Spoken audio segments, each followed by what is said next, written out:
가게선은 증시 각도기. 네, 안녕하세요. 증시 나침반 젊은 투자 안지원입니다. 네, 헷갈리는 날이죠. 네, 쉬운 투자, 네, 증시 각도기 박찬일입니다.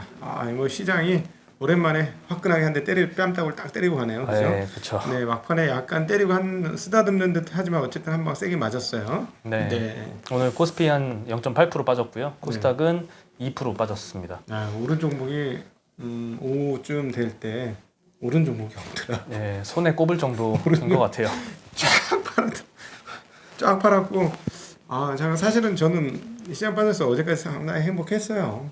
보유 종목들이 나쁘지 않았거든. 네. 그래서 이 험한 10월장에 신고가, 계좌 신고가들이 막 나와서 수익률 좋았는데, 야, 역시나 뭐 그렇게 좋으면 그 다음날 꼭 이래. 완전히 다 팔았더라고. 완전히 다 팔아. 그래야 또 시장 아니겠습니까? 미스터 마켓이죠. 그래야. 네. 네, 오늘은 이제 개인만 매수를 했습니다. 코스피 코스닥 양시장에서 3,300억, 2,500억씩 매수했고요. 외국인은 양시장 200억씩 매도했고요. 기관은 코스피 1,100억, 코스닥 2,200억 매도했습니다. 네. 기관의 매도세는 연이어서 계속 나오고 있고요. 네. 네, 빠진 이유가 뭐냐라고 하면은 사실 미국에서 경기 부양책이 대선 전에 통과하기 어렵다라는 문우신 장관의 발언, 그거 이외에는 뭐 큰 이슈를 사실 찾기는 어려울 것 같아요. 그 이슈 때문에 미국 시장도 좀 빠졌고, 우리나라는 최근에 더더욱 그렇죠. 미국이 빠지면 좀 더 크게 반영하는 모습을 보이고 있어서 오늘도 좀 그 영향이 있었던 것 같고요. 그리고 이제 코로나 확진자도 미국은 6만 명대로 다시 증가 추세로 가고 있습니다. 그리고 유럽도 좀 같은 추세로 가고 있는데요. 프랑스가 하루에 2만 2천 명까지 올라가고 있더라고요. 그러면서 이 단어 자체를 좀 오랜만에 보는데, 통금이 실시를 새로 한다고 합니다. 밤 9시부터 오전 6시까지 통금을 실시하고요. 걸리면 어떻게 되느냐? 벌금 18만 원 받습니다. 그리고 재범인 경우에는 200만 원. 우리나라 돈으로 200만 원까지 벌금이 나오고 있고요. 유럽의 국가주의가 오랜만에 시작이 되네. 네. 나치 이후에 처음이 아닌가 싶은데. 우리나라 예전에 통금이 있었죠? 우리나라도. 우리는 뭐 많았지. 네, 우리는 아직도 국가주의의 그 풍이 있어요. 근데 그게 이번에는 잘 발현됐기 때문에 아주 효과적으로 이 병을 막을 수 있었죠. 근데 저는 개인적으로 떨어진 이유는 밖에서 찾기는 어렵다고 봐요. 안에서 찾아야 되는데, 즉 밖에 어떤 이슈나 요소나 이런 걸로 떨어진 거라기보다도 시장이 계속 연약해서 심리적으로 조금씩 위축됐는데, 갑자기 뭐 짱 하고 이제 무서운 그림 비슷한 게 뜬 거죠. 왜냐하면 설마 오늘도 빠질까 했는데 미국 시장에도 오늘도 빠지고 뭐 안 좋다고 하니까 설마 조마조마하던 참에 마음이 다시 쿵 한 거죠. 그래서 심리적인 요소가 상당히 크다라고 개인적으로는 생각합니다. 뭐 별 이유 있어요? 이유가? 그 영향을 사실 양도세 이슈가 제일 크게 갖고 가는 것 같은데요. 만약에 3억 원 넘게 갖고 있어서 팔 사람이 있다고 치면은 그 사람이 무조건 12월 말에 판다는 보장은 없잖아요. 네. 지금부터 12월 말까지 언젠가 팔아야 되는데, 이렇게 장도 안 좋을 때 더 안 좋을 것 같고 하니까 뭐 지금 먼저 팔자 뭐 이런 매도세도 좀 있을 것 같고요. 12월까지 가면 안 되니까 요즘 한때 이런 게 있었어요. 그 한참 그 송년회 할 때 11월에 제일 코피 터져. 송년회 할 때. 왜냐면 12월에 다 송년회 한다고 생각해서 다 11월에 하는 거예요. 미리 땡겨서. 그래서 11월에 막 송년회 한다고 코피 터진 적이 있었어요. 한 3, 4년 전에 그랬던 것 같은데, 그런 분위기도 조금 있을 수는 있겠네요. 네. 네. 막판에 가서 가격 떨어질 때 때리기보다 먼저 가격 괜찮을 때 때려야 되겠다 하는 생각이 있을 수도 있죠. 네, 사실 9월에 잠깐 시장이 좀 하락을 했다가 어느 정도 반등을 했잖아요. 그래서 그때부터 벌써 매도하려는 수요가 나오나 싶었는데 다행히 그게 들어갔던 것 같은데, 이번에 다시 이렇게 경기 부양책도 합의 안 될 것 같고 뭐 이런 미국 시장에서도 불확실성 확대되고 이러면 또 이 계기로 또 미리 파는 물량이 좀 나올 수도 있을 것 같습니다. 네, 뭐 어쨌든 시세가 올라가라고 생각했는데 안 올라가니까 그 뜨거웠던 심리도 분명히 있었어요. 사실은 8월까지 아주 뜨거웠죠. 그럼 웬만하면 다 올랐죠. 그러던 참에 9월달에 한번 쿵 얻어맞고 이런 세계도 있었네 하고 알았고, 반등을 했는데 또 못 올라가니까 또 쿵 하는 두려움이 있고. 예. 그러나 우리는 일희일비하지 않았으면 좋겠습니다. 기업들에 집중하면서 가시고요. 그러나 사람 많이 꼬인 곳에는 조심하자. 말씀도 한번 조금 이따가 또 이 얘기는 드릴 수 있을 것 같습니다. 네. 그리고 오늘 또 오후 들어갈수록 갑자기 낙폭이 확대가 되면서 괜찮은 회사라고 생각을 했는데 주가가 막 5%까지 빠지고 이런 경우가 있어서 조금 추가 매수를 좀 했거든요. 네. 다행히 막판에는 좀 올라서 그나마 좀 심리적인 위안이 되는 것 같습니다. 저점 잡았다고 지금 자랑하시는 거예요? 근데 참나. 같이 사셨더라고요. 아, 저희 같이 사자 하고 산 건 아닌데 네. 끝나고 얘기해 보니까 사셨다고 하시던데요. 아, 네.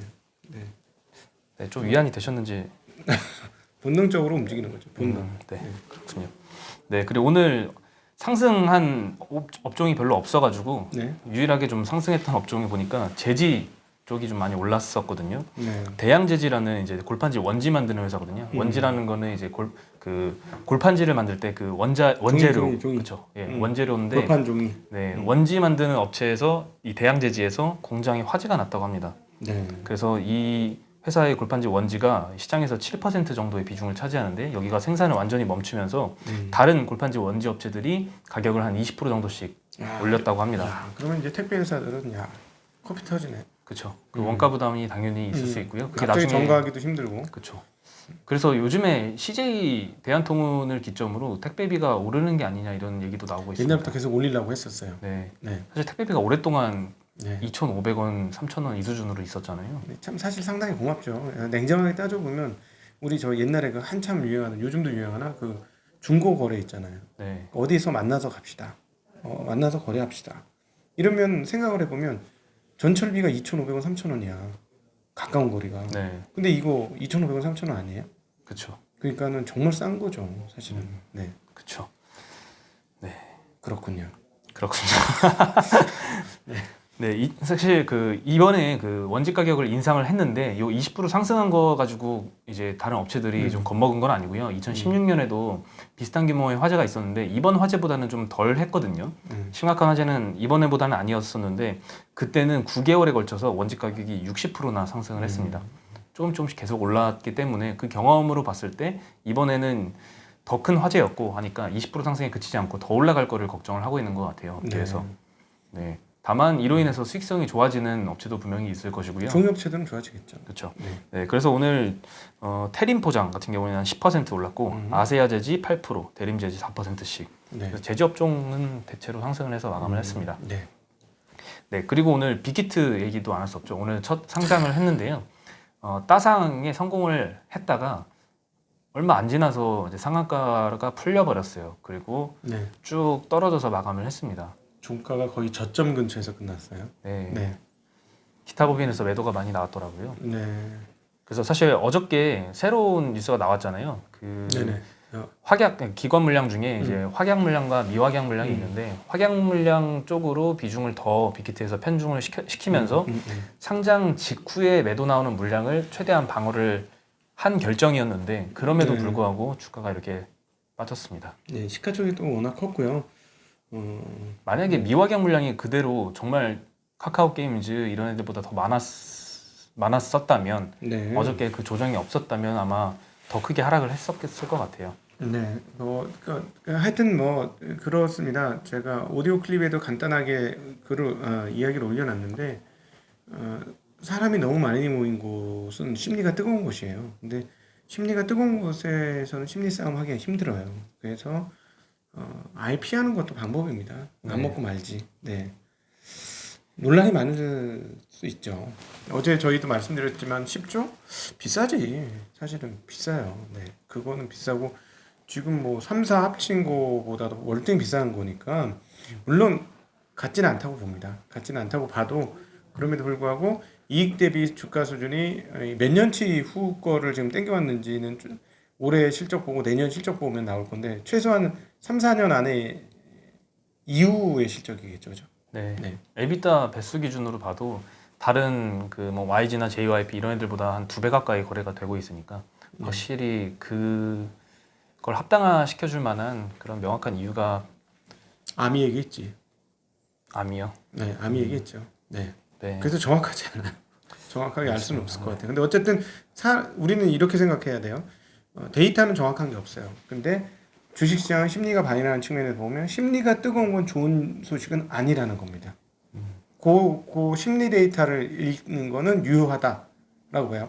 이 회사는 정확하게 데이터를 읽을 수는 없지만 사람들이 뜨거우면 부정적, 소강 상태면 긍정적. 이거는 언제든지 어떤 곳에든지 반영할 수 있는 우리가 심리 지표에 대한 대응이잖아요. 심리에 대한 대응이잖아요. 그러니까 그렇게 대응하시면 어떨까 싶습니다. 네. 그리고 오늘 유니슨이라는 회사에서 이제 대규모 수축 공시가 나왔습니다. 매출액 대비해서 178%. 네. 굉장히 큰 공시라서 이렇게 큰 공시는 보통 나오면 이제 거래 정지를 30분 시키고요. 네. 그 다음에 이제 10분 동안 이제 단위가 매매가 진행이 되고 그 다음 거래가 되는데 오늘 주가가 많이 올랐다가 결국 10%로 마감을 했습니다. 그나마 이런 장의 10% 마감이면 굉장히 진짜 높은 죽었다가 상승이었죠. 살아나는 기업이에요. 네. 턴어라운드 정말 이런 턴어라운드가 있다니 대단합니다. 네. 근데 사실 2년짜리 공시여서 1년 규모는 600억대 정도라고 네. 볼 수 있을 것 같고요. 네. 네. 오미산 풍력단지 공급 계약을 체결했다고 합니다. 네. 그리고 이제 정세균 국무총리 주재로 제2차 수소경제위원회가 열렸는데요. 여기서 이제 어떤 내용이 발표가 되었냐?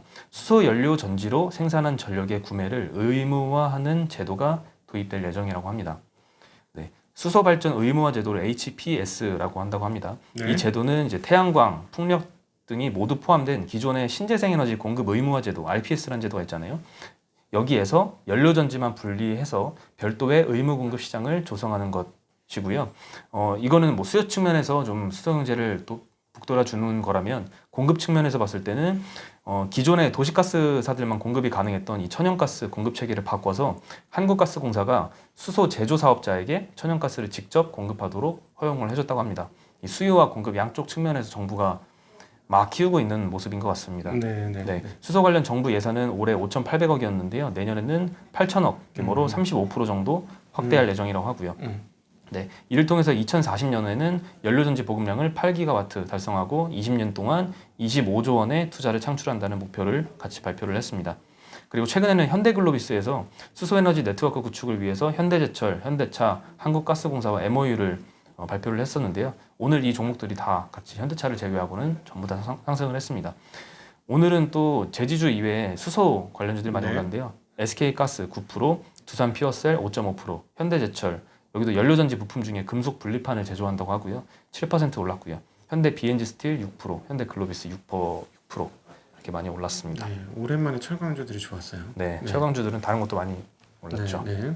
네, 그리고 TSMC가 3분기 실적 발표를 했습니다. 네. 조금 전에 나온 소식인데 매출액은 121억 달러 발표를 했고요. 컨센서스는 112에서 115억 달러였습니다. 네. 이것 대비 높게 발표를 했고 전년 동기 대비 29% 상승한 수치고 순이익은 48억 달러로 컨센서스는 44억 달러였습니다. 여기서 10% 정도 더 나왔고요. 전년 대비로는 36% 정도 상승한 수치입니다. 36% 대단하죠. 네, 실적 잘 나왔는데 이거는 애플의 신형 아이폰이 견인을 한 것 같습니다. 네, 애플 12 이제 나왔어요. 우리나라 이제 30일 날 나오고 어떻게 팔릴 것 같습니까? 지금 중국 시장에서 애플 그 아이폰 대기 하려는 그 교체 수요라고 하죠. 네. 구형 아이폰의 교체 수요가 어마어마하게 깔려 있다고 하잖아요. 몇 억대 수준인 것 같은데. 적국인데 네? 중국 입장에서는 적국인데. 그렇죠. 적국의 제품인데. 비제국주의에.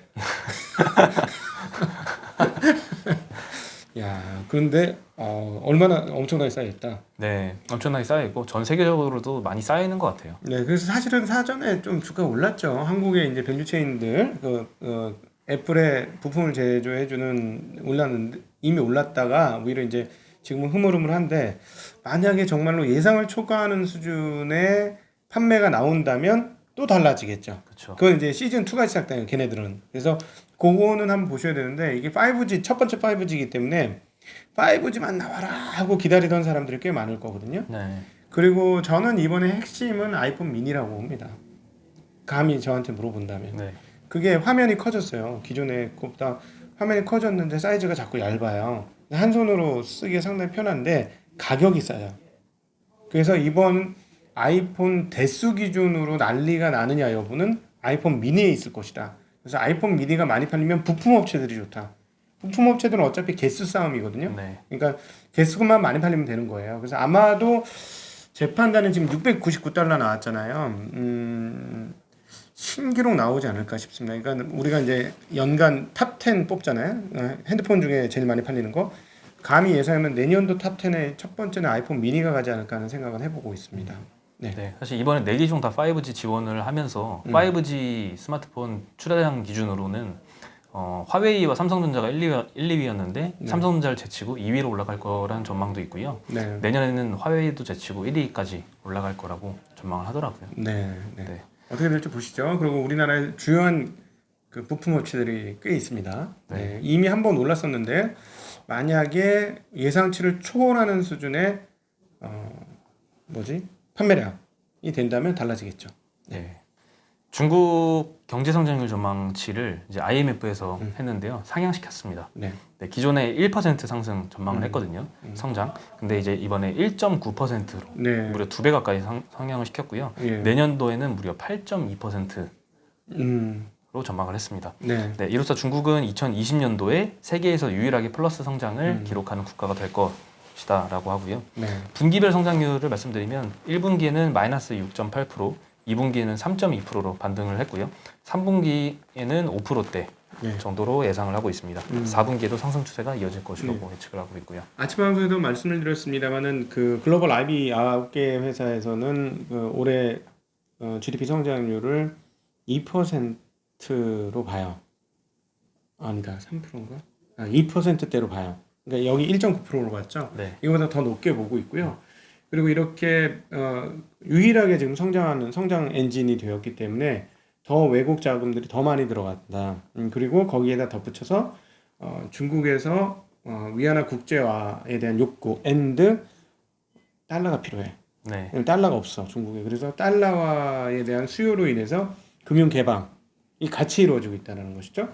그렇기 때문에 위안화가 강세가 계속 갈 것이다 라고 보는 거고, 만약에 그게 정말로 맞다면 원화도 어떻게 된다?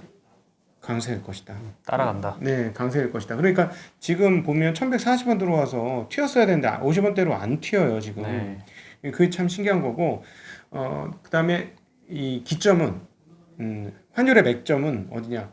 6.7이다 라고 감히 말씀드리겠습니다. 왜냐면 이거 굉장히 잘 지켜진 자리거든요. 네. 이거 깨지면 단계가 한 단계 레벨업, 그러니까 위안화가 한 단계 강세로 가는 게 허용됐다라는 거죠. 막다 못 막고 그래 여기까지 하면서 밴드가 바뀔 수 있어요.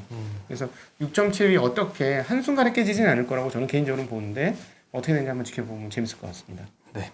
그리고 다음으로는 조금 색다른 소식인데요. 네. 증권사에서 특허를 냈습니다. 특허. 네, 한국투자증권에서 PDR이라는 주가 꿈 지표 많이 들어보셨잖아요. 이거 가지고 보통 PBR, PER 이런 걸로 사용을 하는데 프라이스 PDR, 드림 레이쇼. 예, 드림 레이쇼라고 해서 보통 그냥 PDR하고 그냥 의미 그대로 좀 약간 추상적으로 받아들였었잖아요. 근데 이거를 좀 구체화시켜서 계산을 하는 방식을 도입을 했다고 합니다.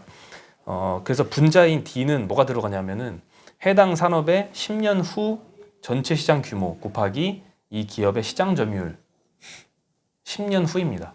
10년 후 시장 사이즈에 이 회사의 시장 점유율을 곱한 게 분자로 들어가고요. 이것 대비해서 주가가 몇 배 비싸냐 이 지표를 새로 개발을 했다고 합니다. 표정이 조금 하고 싶은 한마디의 단어가 있었어. 꿈 깨라. 네. 물론 뭐 그 꿈을 먹고 자라는 게 주식시장이긴 하죠.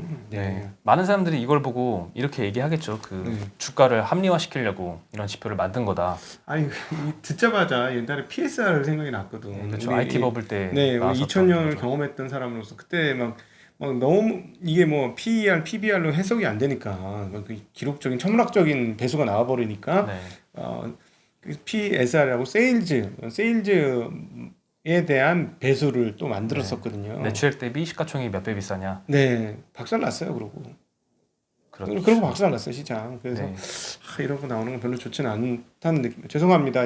열심히 하고 계신 분들한테 꿈깨라는 말을 해가지고. 근데 한쪽에서는 주장을 어떻게 하냐면요. PDR이라는 거는 주가를 정당하기 위해 제시하는 지표가 아니라 새로운 가치 평가 모델을 찾는 과정에서 나타난 패러다임의 변화로 봐야 된다라고 주장은 하고 있습니다. 또 얘기했다. 투지를 불태우네. 아니 10년으로 어떻게 알아? 10년으로. 그렇죠. 네, 상당히 주관이 상당히 많이 개입될 여지가 있긴 하죠. 10년으로 어떻게 3년? 나는 참고로 그날도 몰라요. 저 아시잖아. 아침마다 틀리는 거. 네. 내가 그래서 그런가? 어떻게 10년으로 알지? 신기하네. 네. 네. 과연 이 10년 전에 테슬라 없었는데. 그쵸. 그쵸? 네, 네. 그러네요. 어떻게 알지 그거를? 신기해 죽겠네. 네, 한번 네. 향후 추이를 보면 될 것 같고요. 네. 그리고 오늘 무료 광고 네, 무료 시간입니다. 광고. 네, 오늘은 무료 광고는 여성분들이 상당히 진짜 좋아할 수 있는 뭐 보석 이런 거 아니에요. 보석 이런 거 아니고요. 제가 보여드릴게요. 실물이 왔어, 실물. 이거예요. 아, 오늘은 실물도 실물이 보내주셨네요. 왔어, 실물이. 이게 뭐냐면 요거 이런 건데 뭐 과자 아니고요. 멸치, 버섯, 채, 야채, 그다음 새우예요. 이게 뭐냐면 500ml 물을 500ml에다가 이걸 하나 빼가지고 이렇게 생겼어요. 과자같이 생겼네. 이게 블럭이에요, 블럭. 이게 뭐냐면 그 뭐지? 이걸 뭐라 그래? 육수 만드는 재료를 넣은 거예요. 그냥 먹으셔도 돼요. 그냥 넣는 거야. 그냥 넣고 하는데 제가 이건 사전에 알아요. 이걸 써본 사람을 아는데 얘기 들어보니까 상당히 국물 맛이 좋대. 그러니까 소금간만 하면 되는 거야. 그래서 음식 솜씨가 약간 자신 없으신 분 있잖아요. 이걸 써서 국물을 만들면 갑자기 딱 먹어보고 아니 어쩜 이렇게 잘 만들었어? 이런 말이 나올 정도로 국물 맛이 좋다는 거지. 그래서 그 뭐 야채 국물, 멸치 국물, 그냥 다시 국물 낸다 그러잖아요. 네. 그런 거 국물 내는 거예요. 그래서 되게 편해. 그래서 이거는 네이버에서 천연 육수 순간이에요. 순간. 천연 육수 그래. 천연 육수다 맞아. 이거 그냥 그 인공 화학 조미료 이런 거 아니고요. 그래서 젊으신 국물만 내는데 만만치 않으신 뭐 힘드신 분들에게는 상당히 좋지 않을까라고 생각이 드는데 제가 아는 요리 잘하시는 분이 이거 한번 써보더니 이거 되게 괜찮네 이런 얘기를 하는 거 들었습니다. 한번 혼자 사는 남자분들도 좋을 것 같아요. 네. 그리고 뭐 맞벌이 그렇지. 하시는 분들도 맞벌이가 사실 요리할 시간이 없잖아요. 완전 좋지. 맞벌이 막 이렇게 막 다시마, 파, 무 막 이렇게 넣어가지고 막 멸치 넣어서 다시물 끓이는 거보다 이거 하나 2개 딱 넣고 너무 간편하겠네요. 네 그렇게 하면 되죠. 네. 그리고 네. 어저께 광고 시간에 뭐 잘못 말씀하신 부분이 있다면서요. 근데 그게 네이버 스토어팜이 아니고 네. 그리고 네이버 스마트팜도 아니고 카카오 스토어래요. 카카오 스토어였어요. 네, 카카오톡에 밑에 보면 이렇게 점박이 3개 있는 거 누르면은 거기에 스토어 이런 게 나온대요. 거기에서 그랜드 코나 코리아를 누르시면 거기 나는 그 뭐지 올리브유, 그다음에 기버터, 그다음에 코나 커피를 사실 수 있습니다. 거기에 20% 세일을 했어요. 그래서 저 네이버로 알렸는데 거기도 있는데 거긴 세일을 안 한 거야. 그래서 욕을 먹은 거지. 욕을 처먹은 거야. 아, 어제 그럼 네이버로 사셨던 분들은 할인을 못 받았겠네요. 모르겠어요. 그래서 저는 이건 참 이거 책임질 수도 없고 어떡하냐. 그래서 책임지는 의미로 다시 카카오도 있대요. 네, 카카오도 스토어 가시면 되겠습니다. 네. 네. 이거는 그럼 우리 젊은 뭐 맞벌이 하시는 우리 저 주신 거예요? 드리겠습니다. 네. 감사합니다. 잘 먹겠습니다. 오늘은 집에 가서 직접 요리를 한번 해보세요. 네, 맛있으면 아내에게 사랑받는 또 남편. 주문을 하도록 하겠습니다. 아내 맛있게 한번 해줘봐. 라면 끓이지 말고. 네. 알겠습니다. 네. 네, 저 그러면 이제 요리하러 가보겠습니다. 네. 내일은 좀 장 좀 올랐으면 좋겠다. 그러게요. 맨날 빠지네. 이번 주 한 주 내내. 내일은 기필코. 항상 금요일에는 내가- 올라서 마감을 해야 기분이 좋거든요. 내가 예상하면 안 돼. 내가 예상하면 안 되고 그냥 기대를 하겠습니다. 제가 예상하겠습니다. 네네 하시죠. 근데 또 불안해요. 미국 선물 지금 빠지고 있어가지고 살짝 자신감을 불안하긴 한데, 갖고. 하지만 내일은 오를 겁니다. 네. 금요일이니까 올라야 됩니다. 네. 네, 그러면 여기서 인사드리겠습니다. 네. 안녕.